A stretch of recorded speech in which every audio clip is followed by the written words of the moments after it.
En biología molecular se utilizan diferentes tipos de vectores o transportadores de genes, es decir, material genético que permite la inserción de fragmentos de DNA dentro de esos materiales genéticos. Pueden haber plásmidos, pueden haber virus, pueden haber cromosomas artificiales de bacterias, cromosomas artificiales de levaduras, etcétera. Aquí tenemos un ejemplo de un plásmido ya manipulado genéticamente para que tenga ciertas propiedades, que es el plásmido PBR322, que tiene 4363 pares de bases. Estos plásmidos que se utilizan como vectores o transportadores de material genético deben tener unas características básicas. Uno es un replicador, es decir, un sitio de origen de la replicación que le permite que cuando a este plásmido se introduce dentro de una bacteria, este plásmido se puede replicar. Por lo tanto, los plásmidos introducidos en las bacterias se dividen y cuando la bacteria se divide, las bacterias hijas llevan plásmidos que han sido introducidos en la bacteria progenitora. También tienen que tener marcadores selectivos. Entonces, en este ejemplo, tiene dos marcadores selectivos, gen de resistencia a la ampicilina. Es decir, cuando estos plásmidos se introducen en una bacteria, esas bacterias pueden crecer en un medio de cultivo que tenga ampicilina porque este segmento codifica para una proteína que hace a esa bacteria resistente a la ampicilina.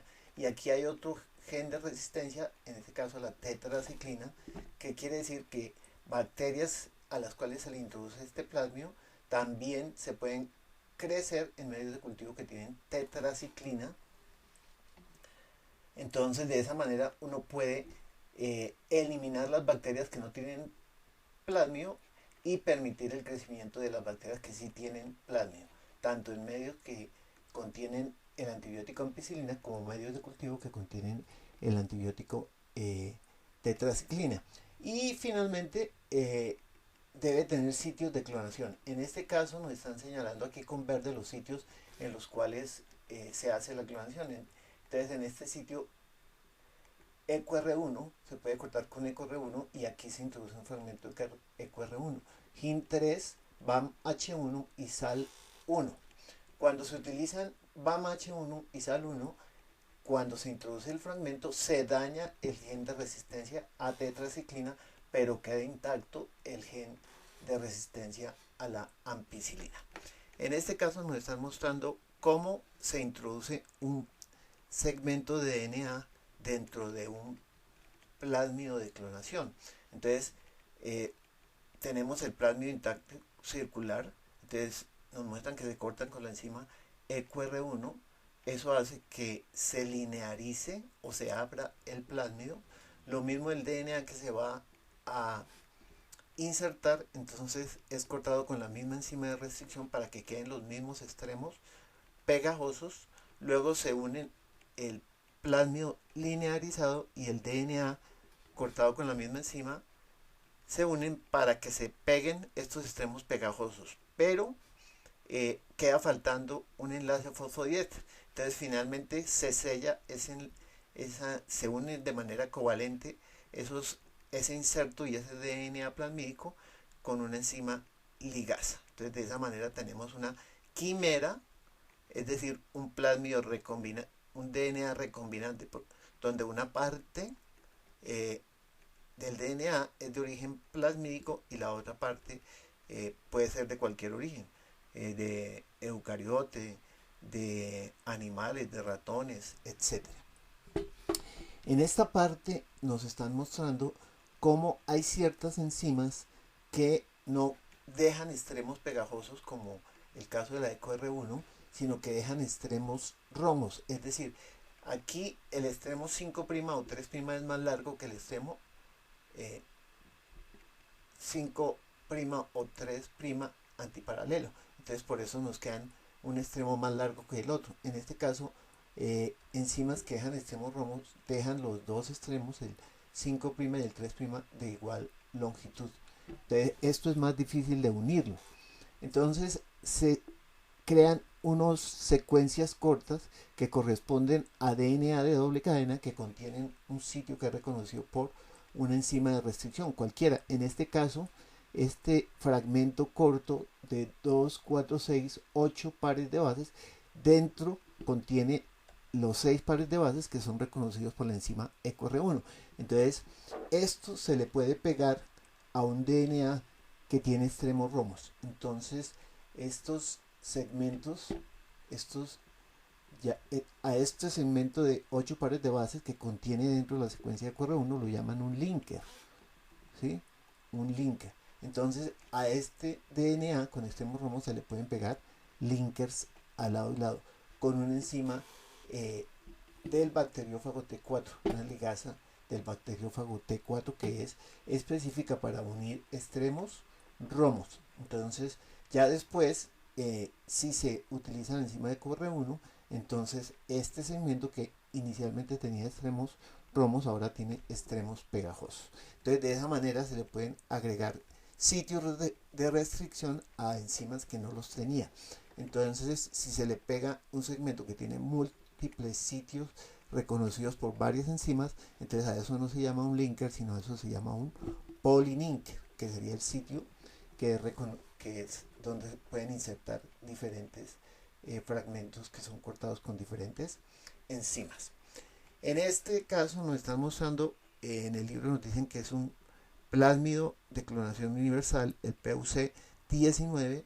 Entonces, como tiene varios sitios reconocidos para poder ser cortados, entonces un fragmento puede ser cortado con las enzimas HIN3 y BAMH1.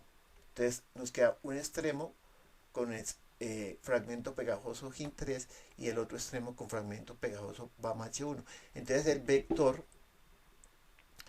se corta de igual manera porque dentro del vector también hay sitio reconocido por BAMH1 y sitio reconocido por HIN3. Entonces se corta con las dos enzimas y nos queda que el vector también tiene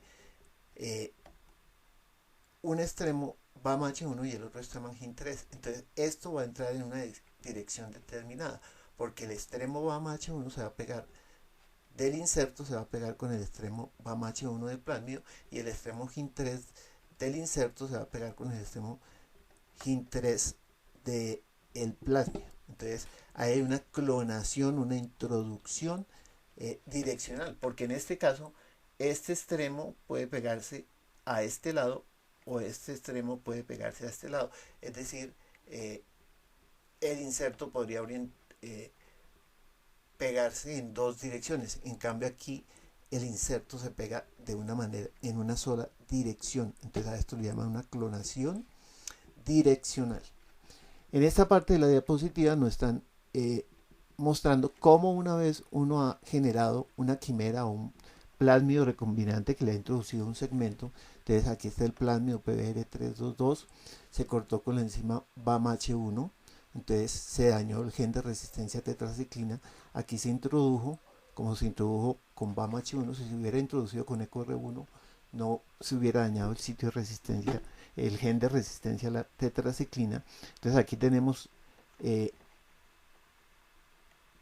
se insertó, tenemos un plásmido recombinante o una quimera.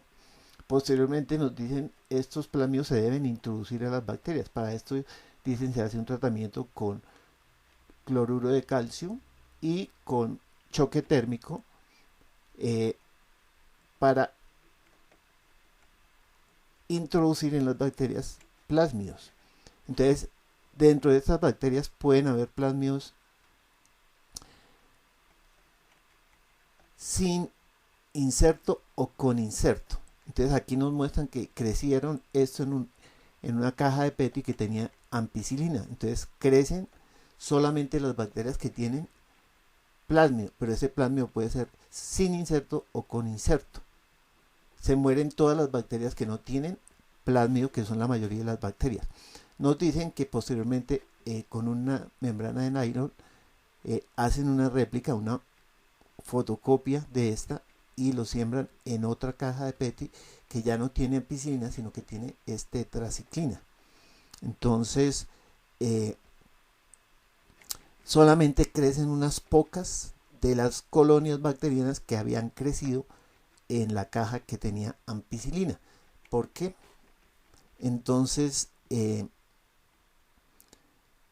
porque las bacterias que crecen aquí tienen plasmidos que tienen el gen de resistencia a tetraciclina, es decir, no tienen el inserto. Entonces, excepto estas 5, las demás colonias van a tener plasmidos recombinantes. Entonces se seleccionan esas bacterias que no crecieron aquí, porque esas bacterias son bacterias que contienen plasmidos con insertos, es decir, plasmidos recombinantes. Finalmente aquí nos están mostrando unos vectores, unos plasmidos que funcionan tanto en procariotes como en eucariotes, es decir, se pueden introducir los fragmentos, se crecen inicialmente en bacterias y posteriormente esos plasmidos se pueden introducir en levaduras, por ejemplo, si uno quiere expresar ciertos genes en sistemas eucarióticos. Pero entonces estos vectores shuttle, es decir, que pueden funcionar tanto en procariotes como en eucariotes, que se pueden transferir de procariotes a eucariotes o de eucariotes a procariotes. Entonces deben tener sitio de origen de la replicación bacteriano, pero también deben tener sitio de origen de la replicación eucariote, en este caso de levaduras. Tienen que tener un gen de resistencia a antibióticos para cuando estos plasmidos se crecen en bacterias, pero también tienen otros genes que le permiten crecer solo en sistemas eucarióticos.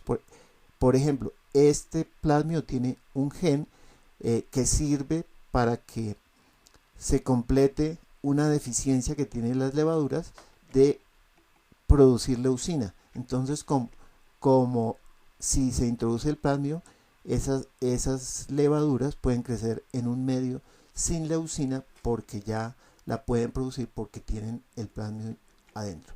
Entonces, en este vector shuttle se introduce el fragmento, se genera un vector recombinante y con este plasmido se pueden infectar tanto células eucarióticas, en este caso levaduras, o células procarióticas, en este caso Escherichia coli.